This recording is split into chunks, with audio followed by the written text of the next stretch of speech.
Si Hua ay matatag na nakatayo sa kinaroroonan. Hindi gumagalaw. Marilag at marilag. Ang God Shui Dexter ay mas malala. Nakalupasay siya sa lupa. Puno ng dugo. Puno ng sugat ang mukha. Gulo-gulo ang buhok. At sobrang nahihiya siya. Siya ay humihingal na parang baka. Ang kanyang mga mata ay namumula. Tinitigan niya si Hua. Ang kanyang mukha ay puno ng ayaw. Kakaramihan ng tao. Nagtinginan si Lone Wolf at ang iba pa na may gulat at hindi makapaniwala sa kanilang mga mukha. Ang mga Diyos sa kanilang mga puso, ay talagang natalo sa mga bagong Diyos. Imposible. Unti-unti nilang napagtanto na tiyak na may nakakalito tungkol dito. Ang kanilang mga puso ay nakabitin. Tumingin si Hua kay Ye Wuan na may walang pakialam na ekspresyon.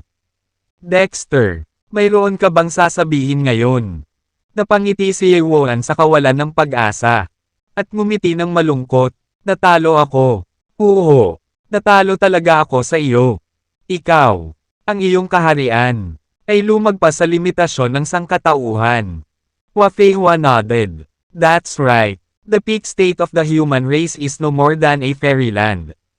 But I have now crossed the fairyland and reached a higher sun and moon. Your fairyland is like an ant in my eyes. I just need one finger to easily crush you. However, for the sake of your former role as a god commander, I will be merciful and fight you twice. Ha ha ha ha. Ye Wuan smiled even more tragically. The new god is very powerful and highly respected. And I, Dexter, are willing to bow down. I lost. I admit defeat.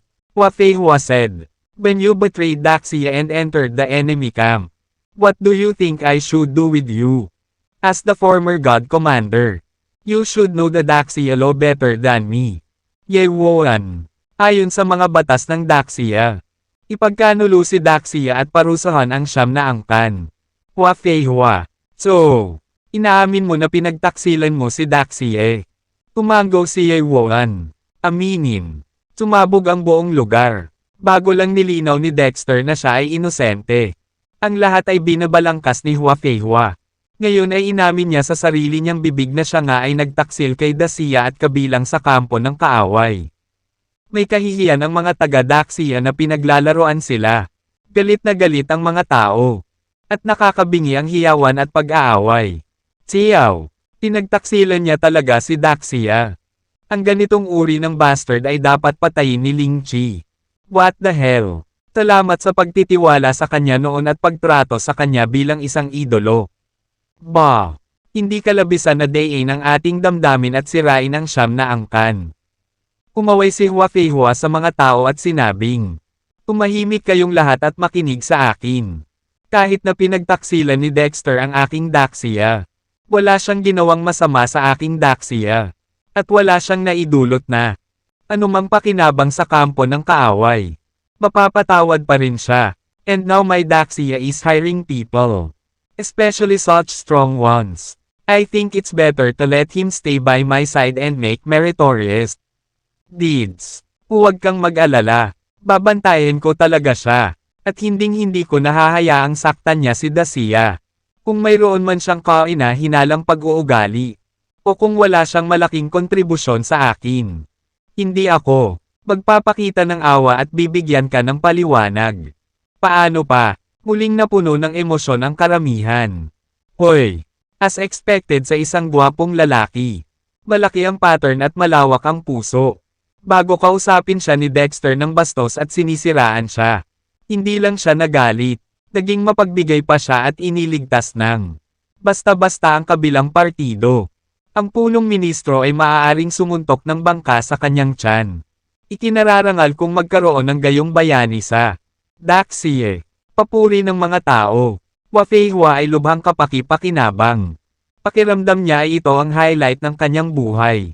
Kakaramihan ng tao, si Lone Wolf at ang iba pa ay may sobrang pangit na ekspresyon. Nakakuyom ang dalawang kamay, at nagdikit ang kanilang mga ngipin. Peke. Ang Dexter na ito ay 100% peke.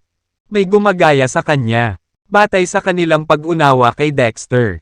Kahit na talagang matalo siya, hindi siya madaling susuko, at lalaban hanggang sa huling sandali. Hindi banggitin ang pag-amin na nakikipagtulungan siya sa kaaway at nagtataksil sa bansa.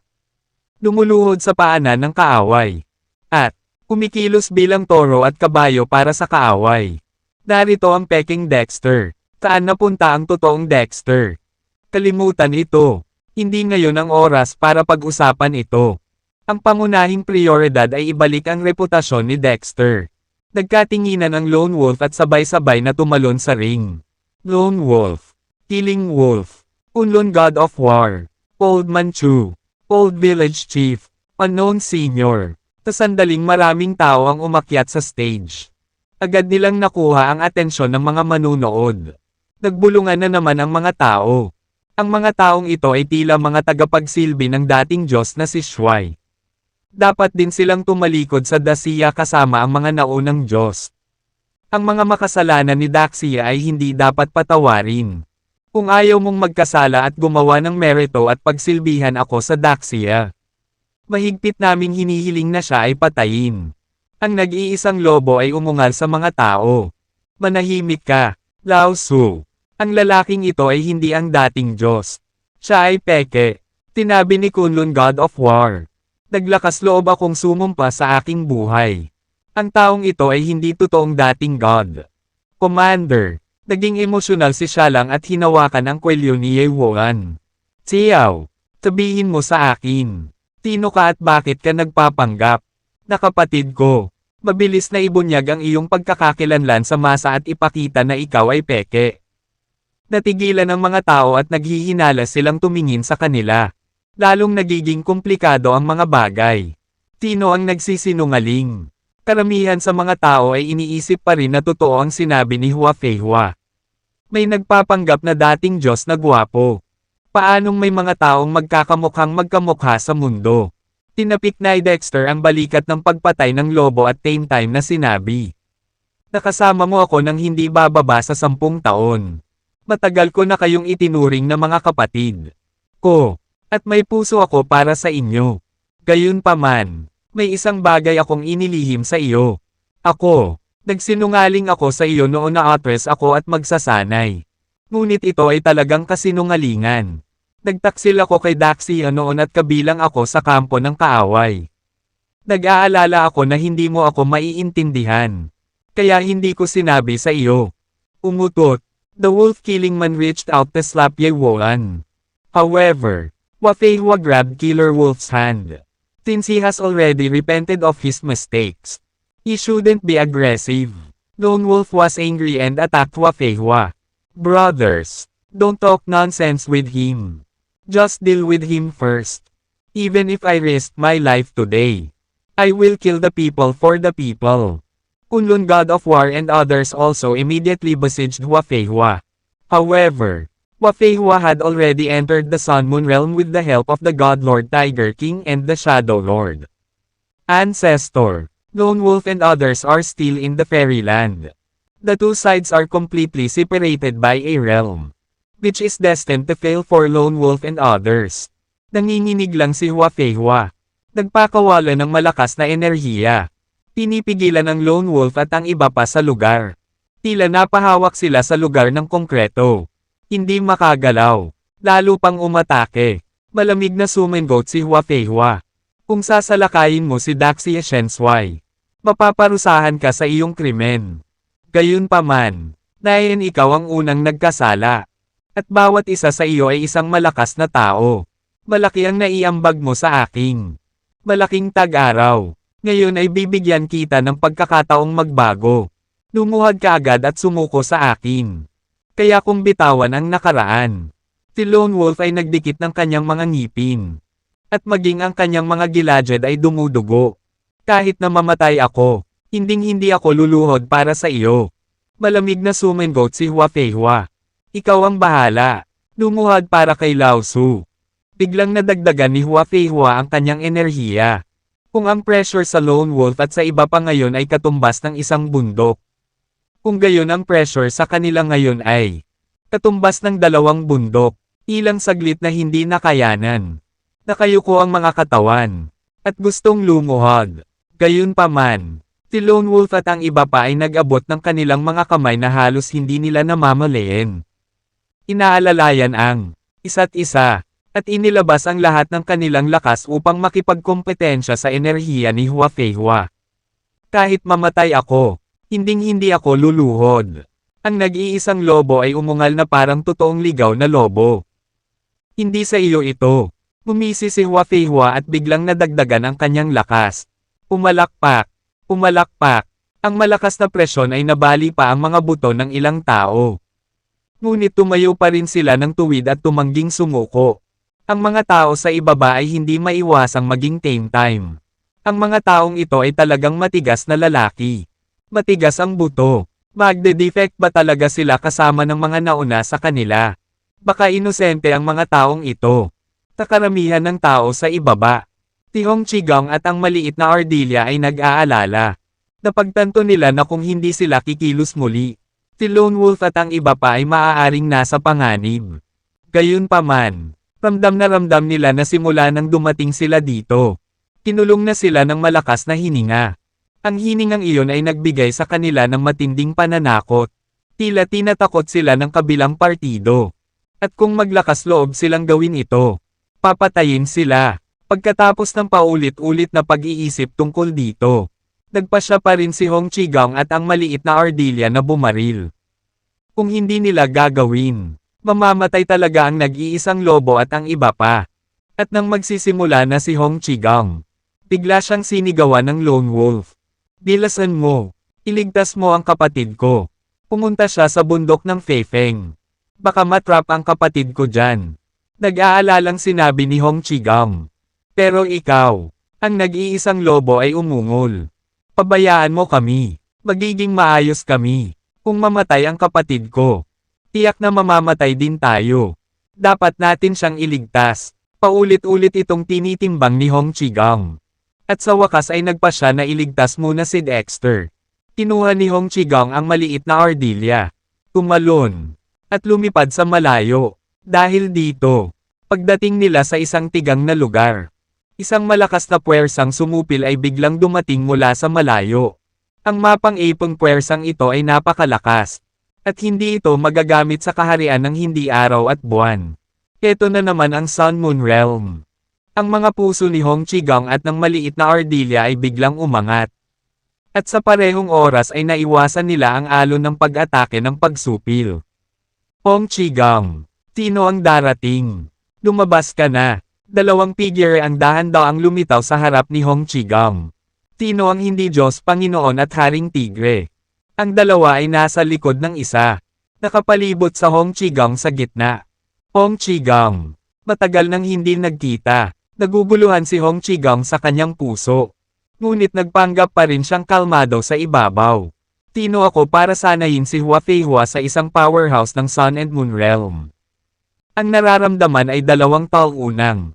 Lalaki, kung ako sayo, matagal na akong nakahanap ng pupunasan sa leeg ko. Hindi ko akalain na may mukha kang lalapitin. Oo, bakit? Pinapahiya mo na naman ba ang sarili mo? Dagendong. Galit na umungol ang hari ng tigre. Hindi mahina ang kung fu ng bastard na ito. Ngunit ngumiti ang Panginoon ng Diyos. Hong Qigong, alam namin na napakalakas mo. Ako at si Tiger King ang lalaban sa iyo ng mag-isa. Hindi kalaban. Gayunpaman, kung magsanib puwersa tayong dalawa, hindi sigurado ang kalalabasan. Hong Qigong, ang isang langgam ay hindi ko kalaban. Ngunit dalawang langgam ang aking kalaban. Haha, kailangan kong sabihin. Ang iyong pahayag ay katawa-tawa. God Lord. Talaga. Tapos subukan mo. Tingnan ko kung kaya mo ba talaga. O kung subo ka lang. Tinalakay ng Panginoong Diyos at ng Haring Tigre si Hong Qigong. Kasabay nito, sa kuweba ng Feifeng Mountain. Si Dexter ay tumingkayad at nagnilay-nilay. Ipinikit ang kanyang mga mata at nagpahinga. Hindi gumagalaw. Ang kanyang katawan ay natatakpan ng alikabok. At ang puwersa ng pagsugpo ng pagbabawal na porma sayon ay hindi naninindigan sa kanyang katawan sa lahat ng oras. Matagal nang na-distort at nanlata ang kanyang katawan. Ilang buto pa ang nabali. Ang Dragon King ay lumibot sa paligid ni Dexter. Pinoprotektahan siya. Ang Dragon King ay hindi nakayanan ang presyon ng pagbabawal. At ang mga kaliskis sa kanyang katawan ay nagsimulang umikot, bumagsak, at nag-deform. Hindi na siya makatiis. Pakiramdam niya ay anumang oras ay madudurog ang kanyang laman. Kalimutan mo na. Ika-10 araw na ngayon. Gaganapin ngayon ang life and death duel ni Hua Feihua at Dexter. Ang bagong Diyos at gwapo. Yewoan ay nagpanggap na Dexter at pumunta sa entablado upang makipaglaban. At ngayon ay hindi ko alam kung ano ang nangyari. Ngunit walang alinlangan sa huli na si Dexter ay natalo ng malungkot. At iyuko niya ang kanyang ulo sa bagong Diyos at manganga ko na magiging toro at kabayo para sa kanya sa hinaharap. Kung ang taong ito ay hindi lumabas at gumawa ng pangalan para sa kanyang sarili. Ang kanyang pangalan ay maaaring mabaho. Sa hinaharap, Dexter, gumising ka dali. Ang bagay ay apurahan. Ang Dragon King ay kailangang matakpan ang paglilinang ni Dexter. Gayunpaman, hindi tumugon si Dexter. At nakapikit pa rin at nagmumuni-muni. Dexter, may malaking nangyari. Ang Dragon King ay sumigaw muli. Kung hindi, kamadjay gising. Ang iyong reputasyon ay maaaring masira sa loob ng libo-libong taon. Wala pa rin siyang nakuhang sagot. Siyo, dapat patay na ang lalaking ito. Nang makita siyang nababalot ng alikabok. Nanlalambot at nanlalambot. Hindi niya maramdaman ang kahit katiting na sigla. Baka patay na talaga siya. Tama. Siya ay isang marangal na hari ng dragon. At hindi niya matiis na sugpuin ng pagbabawal sa pagbuo nitong mga nakaraang araw. Hindi pa banggitin ang mortal na si Dexter. Hay! Mamatay ka na lang. Ang malaking bagay ay upang i-seal ang iyong sarili. At pagkatapos ay maghintay para sa isang taong nakatakdang pumunta dito upang i-activate ang iyong sarili. At pagkatapos ay maaari kang mabuhay muli. Bago mamatay, nagpa siya ang Dragon King na tapikin si Dexter. Kung hindi, mabubulok ang kanyang laman at mabaho. Ang buntot ng Dragon King ay iginuhit patungo kay Dexter. Ang sumisipol na hangin na dala ng buntot ay nagpaypay kay Dexter. At nang malapit nang tumama ang buntot ng Dragon King kay Dexter, bigla niyang iminulat ang kanyang mga mata. Naramdaman niya ang panganib. At halos hindi namamalayan na pinutol ang isang palad. Tiyawang knife. Isang multo ang pinakawalan mula sa kanyang palad. Na nabuo ang hugis ng kutsilyo ng Sea King. At mabilis na natangay sa malayo. At habang umuusad ang Sea King blade, palaki rin ng palaki ang laki nito. Saan man ito pumunta, ang espasyo ay gumuho, nabasag, at umuungal. Ang una niyang target ay ang Dragon King. Ang mga mag-aaral ng Dragon King ay lumiit, sumigaw ng paulit-ulit, at tumakas, kung saan-saan. Gayunpaman, ang bilis ng pagtakas nito ay halatang mas mababa sa bilis ng pag-atake ng espada ni Haring Sia. Madaling pinutol ng Sea King knife ang katawan ng Dragon King at hinati ito sa dalawa. Aw! Nakakadurog at nakakabingi ang mga hiyawan ng Dragon King. Si Siyawang daw ay sumusulong pa rin. Ang pumipigil na kapangyarihan ng pagbabawal na porma sayon ay nasa pumipigil na espada ni Haring Sia. At habang itinutulak ito palabas, ang kapangyarihang pumipigil ay tumataas din. Malinaw na naapektuhan si Siyawang daw ng pumipigil na puwersang ito. At ang bilis ay bumagal ng husto. Gayunpaman, patuloy pa rin itong sumusulong ng walang pag-aalinlangan. Na humaharap sa mapang ipang puwersa ng pagbabawal na porma sayon. Sa wakas, dumating si Siyawang daw sa gilid ng banang formation.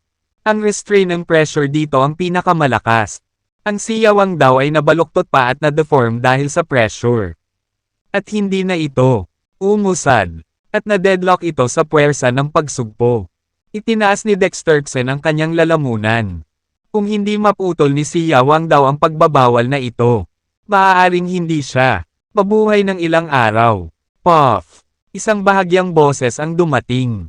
At isang maliit na butas ang tinusok ng Sia. Buwang daw sa gilid ng banang formation. Sa isang iglap, Tumakas sa maliliit na butas ang pumipigil na puwersa sa ipinagbabawal na forma sayon, bilang ang tinatawag na burst ant nest. Paano nakayanan ng maliit na butas ang napakalakas na puwersang pumipigil? Palaki ng palaki ang bahagi ng maliit na butas. Boom! Sa pamamagitan ng tunog na sumasabog na nakakabasag ng lupa. Ang maliit na butas ay piniga, at ang pagbuo ng pagbabawal ay ganap na nawala sa kawalan.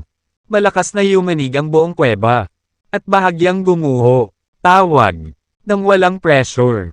Nakakaramdam si Dexter ng kalmado at komportable. Ang kanyang dugo ay makinis, at ang kanyang katawan ay kasinggan ng isang lunok. Sa wakas nakaligtas, pumunta siya upang suriin ang sitwasyon ng kanyang mga magulang sa unang pagkakataon. Kahit na ang sitwasyon ni Dexter ay nasa krisis noon at hindi man lang niya maprotektahan ang kanyang sarili, palagi niyang inilalabas ang kanyang lakas upang protektahan ang pangalawang matanda. Kumuha rin siya ng ilang espiritual na enerhiya mula sa mga natuyong ugat ng dragon sa kanyang katawan at inilagay ito sa katawan ng dalawang matanda upang matulungan silang gumaling at mabawasan ang stress. Ang pangalawang matanda ay medyo nanghina dahil hindi siya kumain o uminom. Ngunit mabuti na lamang at walang panganib sa kanyang buhay. Mom and Dad, ligtas na tayo. Alis na tayo, sabi ni Dexter. Tinapik ni Yunfei ang balikat ni Dexter.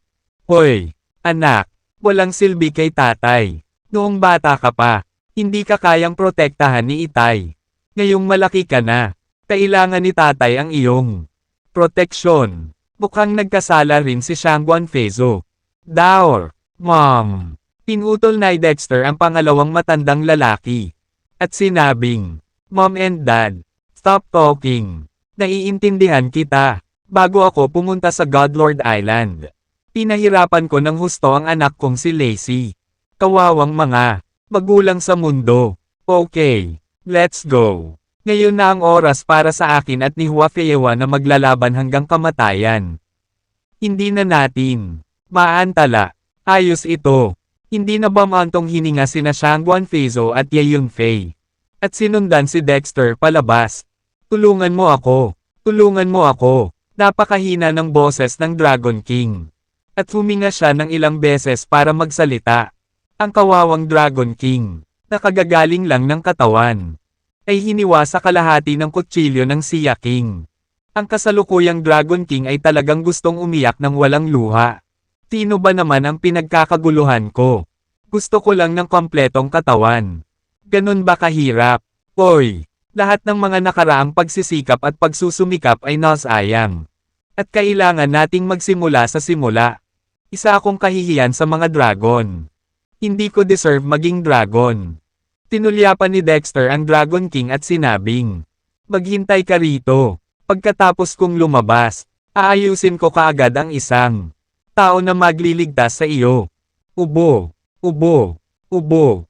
Ang Dragon King ay umubo ng 2 subo ng maruming dugo. Ako, natatakot akong hindi ako makapaghintay.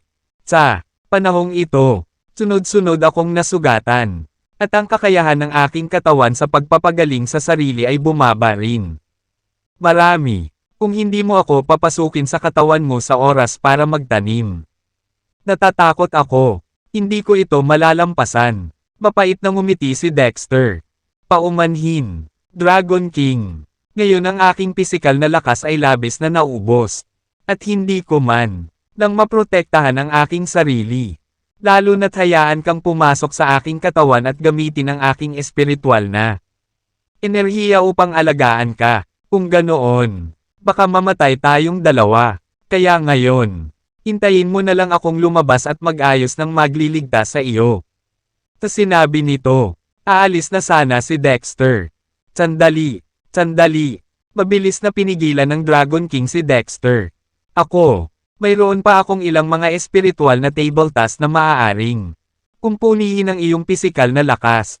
Mabilis mong hinihigop ang ilang mga espiritual na tabletang ito at hayaan akong magtanim sa iyong katawan. Oh, nagliwanag ang mga mata ni Dexter. Halika, nasaan ang spirit peel? Tinabi ng Dragon King. Sa parallel space sa aking asno.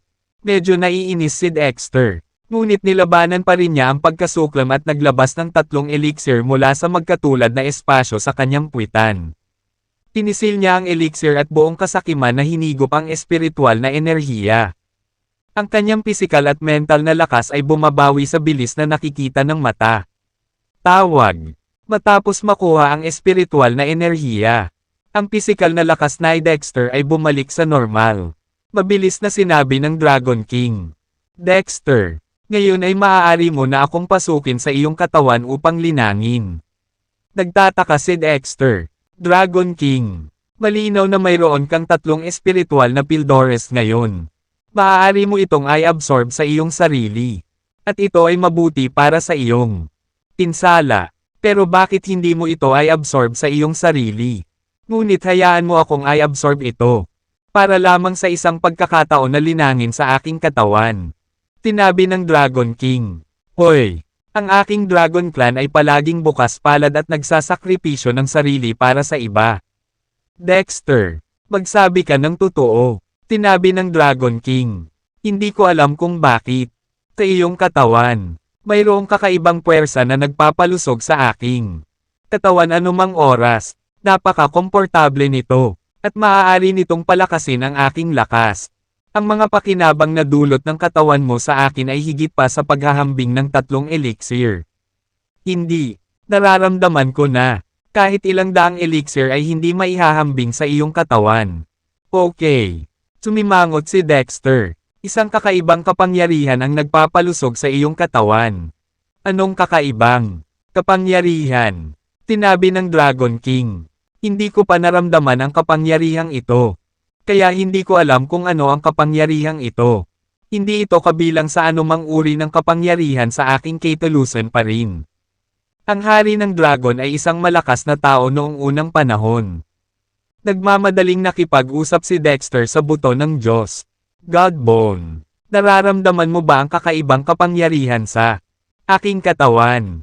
Nag-isip si Shengo. Well, nararamdaman ko talaga.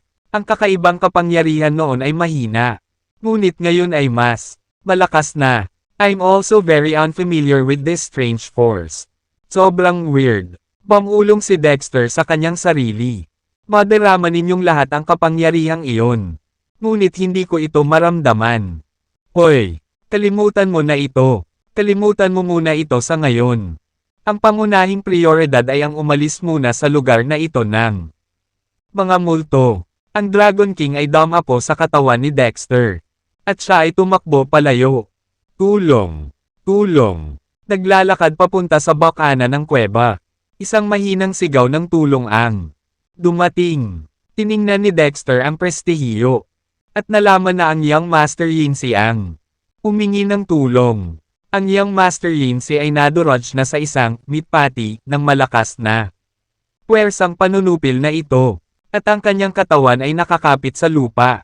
Na walang hugis tao. Gayunpaman, Yinsi ay hindi isang buhay na tao. Kaya kahit na ito ay naging isang birtud, nananatili pa rin itong kamalayan at nakakapagsalita at nakakagalaw. Kaya lang, napakagana ng Yinchi sa kanyang katawan. At maaaring nasa bingit na itong mawala anumang oras. Nag-isip sandali si Dexter. Ngunit nag-inject pa rin ng kaunting espiritual na enerhiya sa kanya upang tulungan siyang maantala ang kanyang sigla. Ang lalaking ito ay darating sa madaling panahon. Malaking summer arena. Ang bagong Diyos at guwapong si Hua Feihua ay pinipigilan pa rin ang nag-iisang lobo upang patayin ang lobo at ang iba pa gamit ang isang malakas na puwersang panunupil. Halos lahat ng kanilang mga buto ay nadurog. Ang kanilang 7 butas ay dumudugo. Ang kanilang mga laman ay basag. At ang kanilang mga katawan ay puno ng dugo. Parang dugong tao. Naabot na nila ang katapusan ng kanilang buhay at maaaring mamatay anumang oras. Ngunit gayunpaman, hindi sila humingi ng awa. At hindi sila nagpakita ng tanda ng pag-amin ng pagkatalo. Walang pakialam na sinabi ni Hua Feihua. Kailangan mo pa bang lumaban? Nang walang takot, hindi mapapalitan ng alibughang anak ang pera.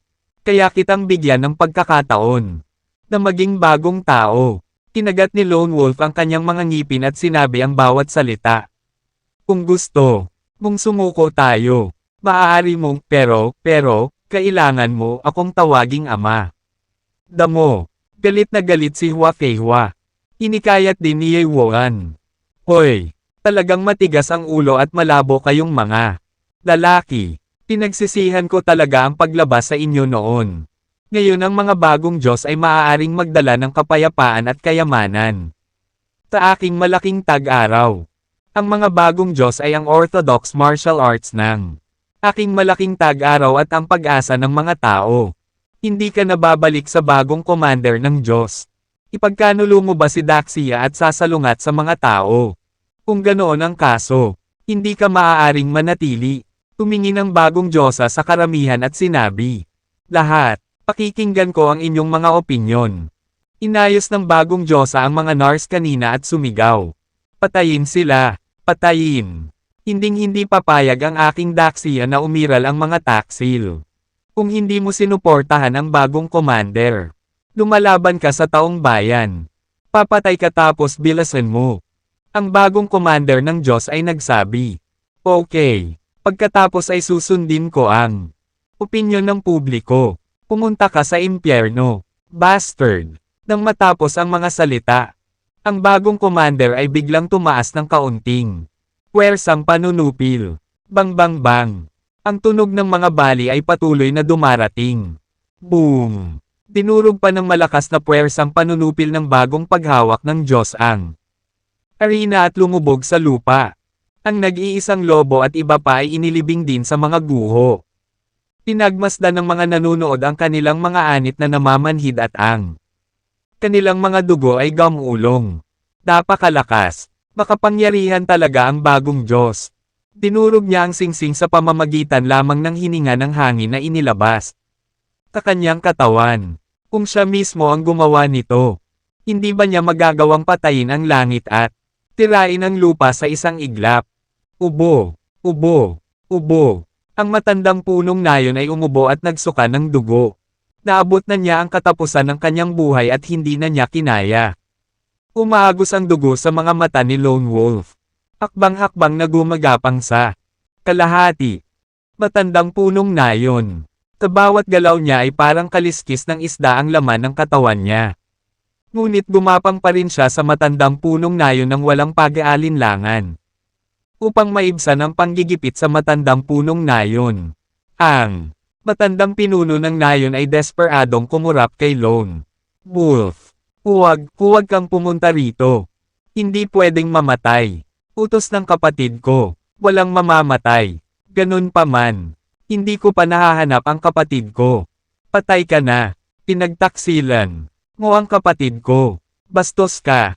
Inipon ng matandang punong nayon ang lahat ng kanyang lakas at pinagalitan. Ngayon, ay, ipapakita ko sa iyo kung gaano ako katapat sa Yam Master. Kahit na mahulog ako sa ika-18 palapag para lumaban. Hinding-hindi ko ipagkakanulo ang Young Master. Pagkatapos magsalita, ang matandang punong nayon ay biglang gumapang patungo kay Hua Feihua ng may lakas na. Hindi alam kung saan ito nanggaling. At niyakap ang kanyang mga binti. Sabay tayong mamamatay. Ang matandang punong nayon ay umungal. At pagkatapos ay sinampal ng malakas ang kanyang dibdib, na gustong sirain ang sarili. Damn it! Namutla sa takot si Hua Feihua. At sa isang sipa, tip-A na sana niya sa ere ang matandang punong nayon.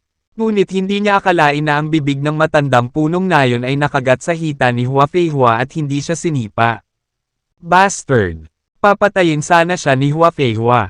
Ngunit hindi niya akalain na isang malaking puwersa ang biglang bumagsak mula sa langit at kumilos sa matandang punong nayon.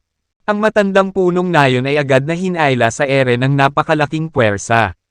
Sa labas ng saklaw ng puwersang sumupil ni Hua Feihua. Kasabay nito, ang kapangyarihang iyon ay nagpakalma rin sa pundasyon ng matandang punong nayon na malapit ng sumabog. Sa wakas ay nailigtas ang buhay ng matandang punong nayon. Sa sandaling ito, lumuluha ang matandang punong nayon. Dahil nararamdaman niya ito. Ang kapangyarihan na nagligtas sa kanya ngayon ay naglalaman ng aura ni Dexter. Ang Young Master ang nagligtas sa kanya. Bumalik na ang Panginoon. Tumingin siya sa hangin.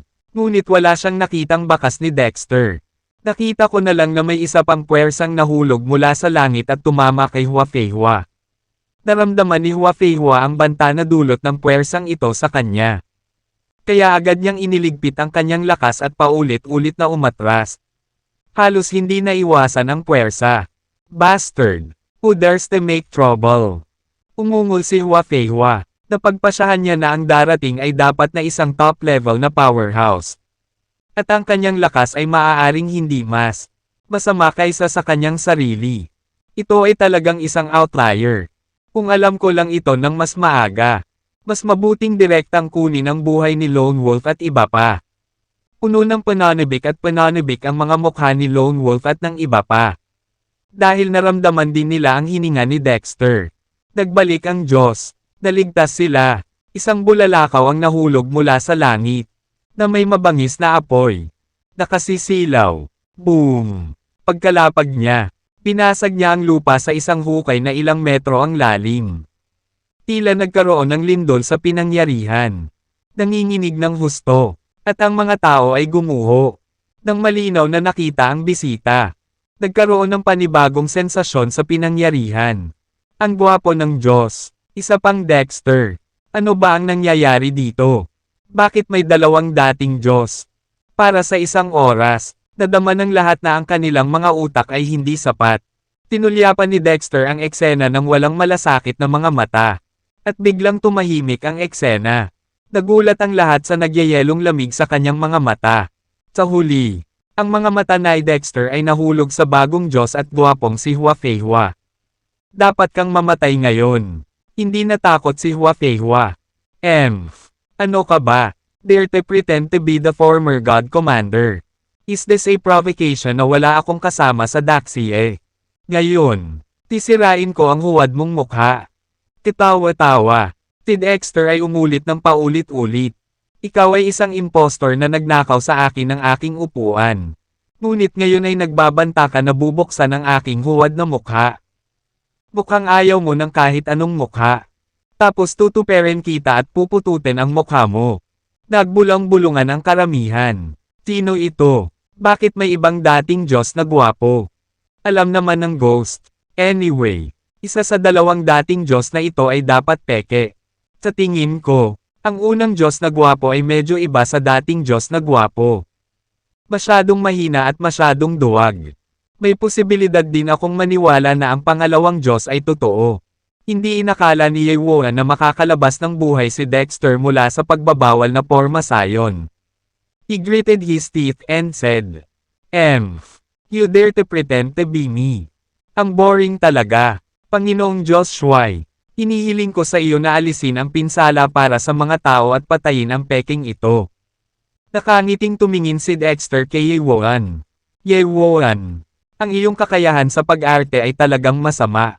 Kahit gusto mo akong paglaruan. Dapat kang umarte. Huwag kang masyadong duwag at mahiyain. Umutot, tinabi ni Yewoan. Ako ang tunay na Dexter. Dexter. Oh, ito ba? Ayaw kong patunayan mo na ikaw si Dexter.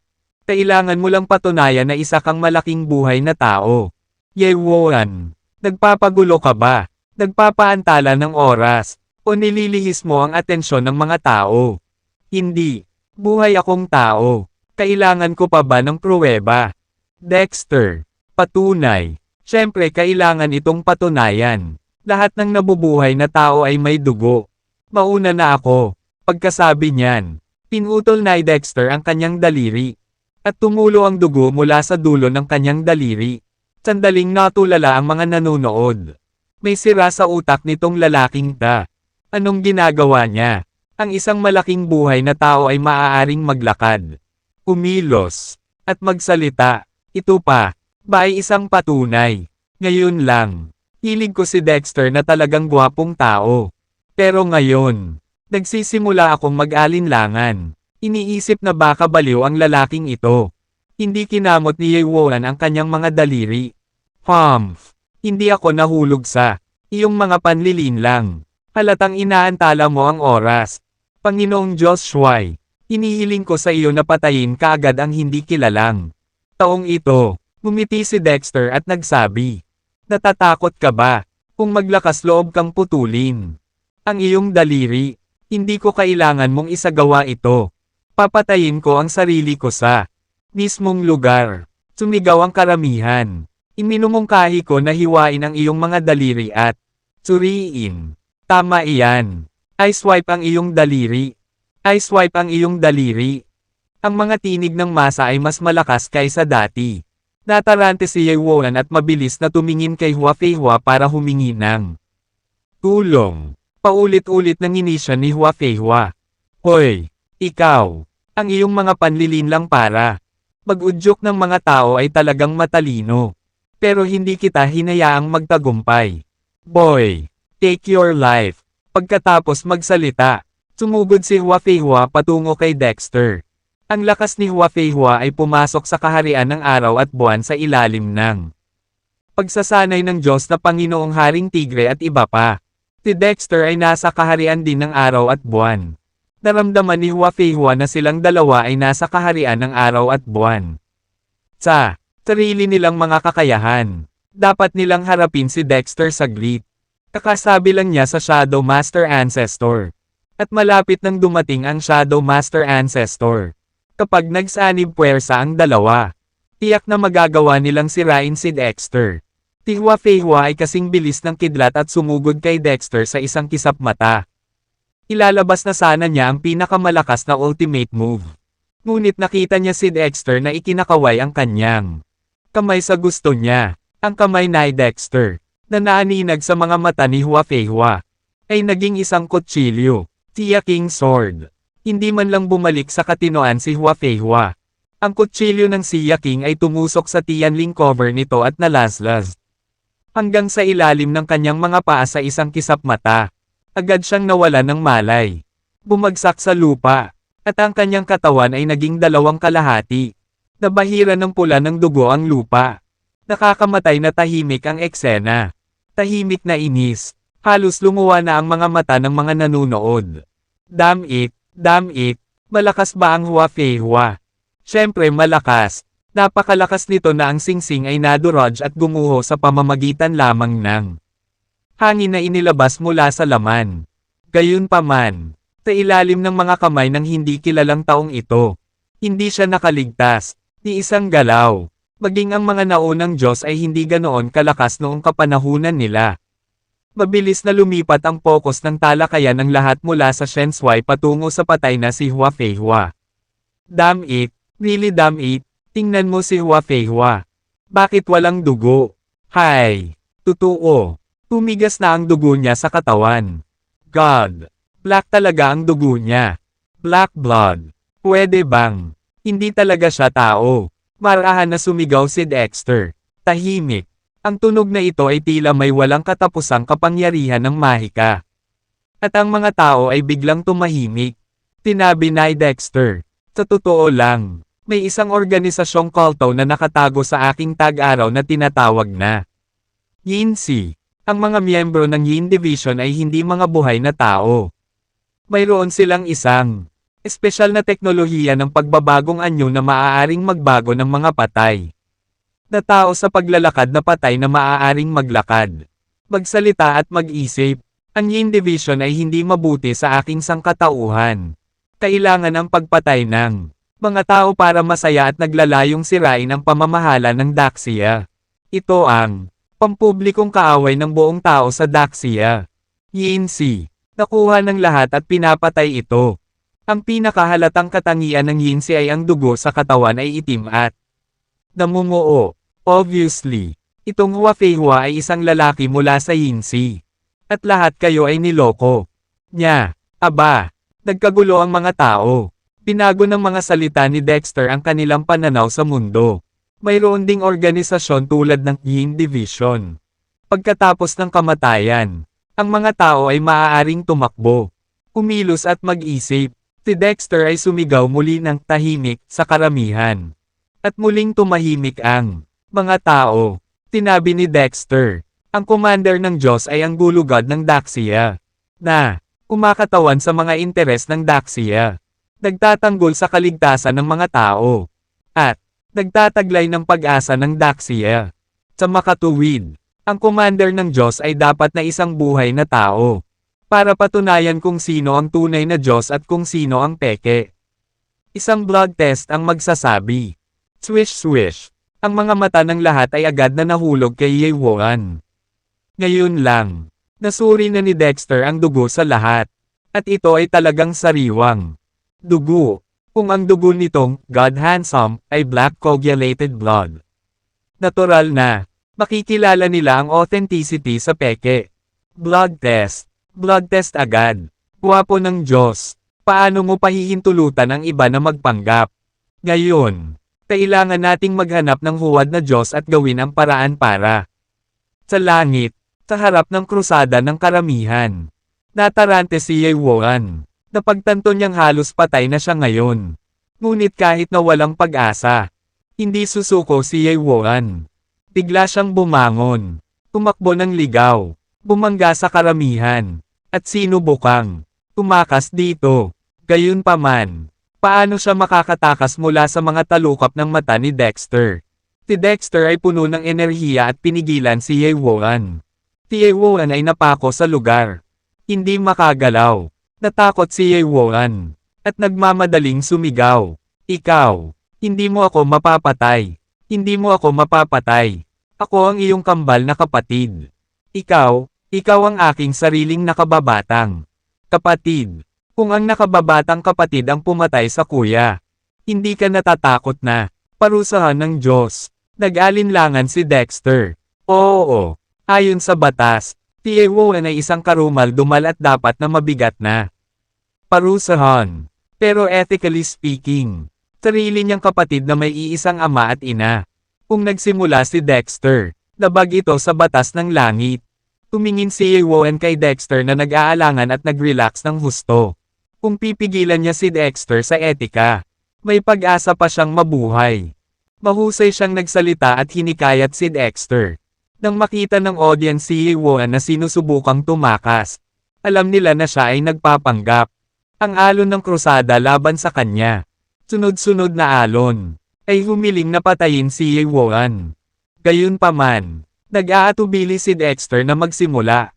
Nang si Dexter ay nasa isang dilema. Isang figure ang biglang sumugod mula sa karamihan. Na may hawak na punyal at sinaksak ang dibdib ni Yewoan. Nanlaki ang mga mata ni Yewoan. Puno ng ayaw. Ikaw, pinatay mo ako. Ikaw, bakit mo ako pinatay? Ang salarin ay hindi isang masamang tao. Ngunit ang biolohikal na ama ni Yewoan. Si Yunfei. Walang pakialam na sinabi ni Yunfei. Ikaw ay isang katutubong ng Daxia. Ngunit, ikaw ay inaabuso ng mga dayuhan. At ikaw ay isang kaaway ng Daxia. Ito ay hindi katapatan. Si Shenswai ay ang iyong sariling kapatid. Ngunit pinatay mo siya ng buong buo. Tinisira ang iyong reputasyon. Ito ay hindi matuwid. You even hurt the lives of your biological parents. Hindi yan filial piety. Parurusahan ng langit ang mga hindi tapat. Hindi makatarungan at hindi matapat. Ginagawa ko lang ang tama para sa langit. Ano pa? Wala ka ng buhay. Hindi ang mga kalahi ko. Nang matapos ang mga salita, muling sinaksak ni Yunfei.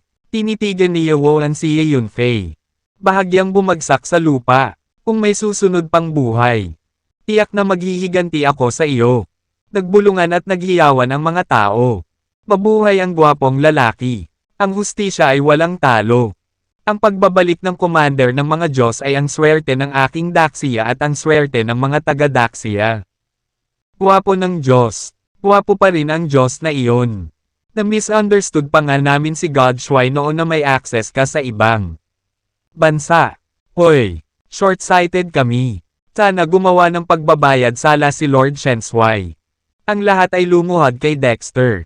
Ang ingrandi ng eksena. Umaway si Dexter sa mga tao at sinabing, okay, bumangon na tayong lahat. Nabulag lang kayo ng mga masasamang tao. Hindi nakakagulat na kayo. Higit pa rito, mamamayan ako ng Daxia. At nabubuhay at namamatay ako kasama si Daxie, paano ako magagalit sa iyo? Ang punong ministro ay maaaring humawak ng bangka sa kanyang tiyan. Muling nahulog ang mga mata ni Dexter sa Lone Wolf. Kamusta na kayo? Nilunok muli ng nag-iisang lobo ang dugo mula sa kanyang bibig. Hoy kuya, wala tayong gagawin. Magandang trabaho. Nakahinga ng maluwag si Dexter. Ayos lang. Muli niyang nilinggan ang matandang punong nayon at sinabing, matandang punong nayon. Sa susunod ay huwag kang magpakatanga. Huwag kang pumutok sa iyong kalooban.